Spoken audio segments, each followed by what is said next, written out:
नारद जी बोले, मुझे इतना अपमान बोध हुआ कि ठाकुर जी मुझे सुनने नहीं दे रहे।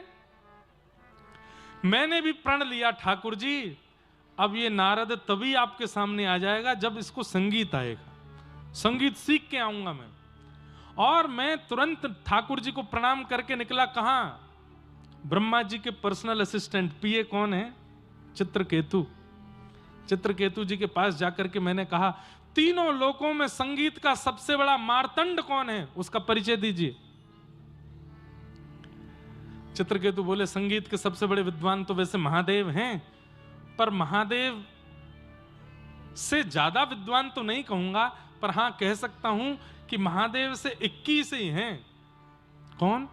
बोले, हिमालय की चोटी पर बिल्कुल एकांत में एक उल्लू है, बहुत अच्छा संगीत जानता है, उसको कोई नहीं जानता। अगर आपको संगीत सीखना है तो उस उल्लू के पास चले जाओ, वो आपको सिखाएगा।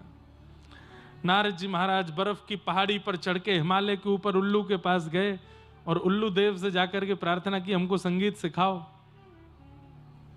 उल्लू ने कहा, 1000 साल तक सीखोगे तब जाकर के एक स्वर निकलेगा मुख से।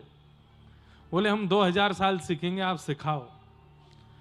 तब उस उल्लू ने नारद जी को संगीत सिखाया। ऐसा संगीत 2000 साल में तो नारद जी महाराज की ऐसी स्थिति हो गई कि वो जिस राग को गाते हैं उस राग की परिस्थिति प्रकट हो जाती है। नारद जी बोले, अब भी कमी है, थोड़ा और मांझ के जाऊंगा। तब नारद जी महादेव के पास गए और फिर 1000 साल महादेव से भी संगीत सीखा। टोटल कितना हुआ? 3000 वर्ष।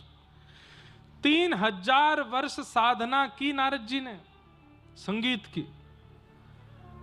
उसके बाद वो हुआ जो नहीं होना चाहिए था।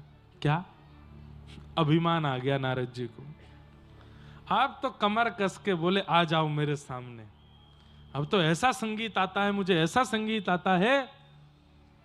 ठाकुर जी ने मुझे सभा से उठा के भेज दिया था ना कि तुम संगीत के विद्वान नहीं। अरे सरस्वती, हा हा हु गंधर्व, इनको पछाड़ खा के गिरा दूंगा, मैं ऐसा संगीत गाऊंगा।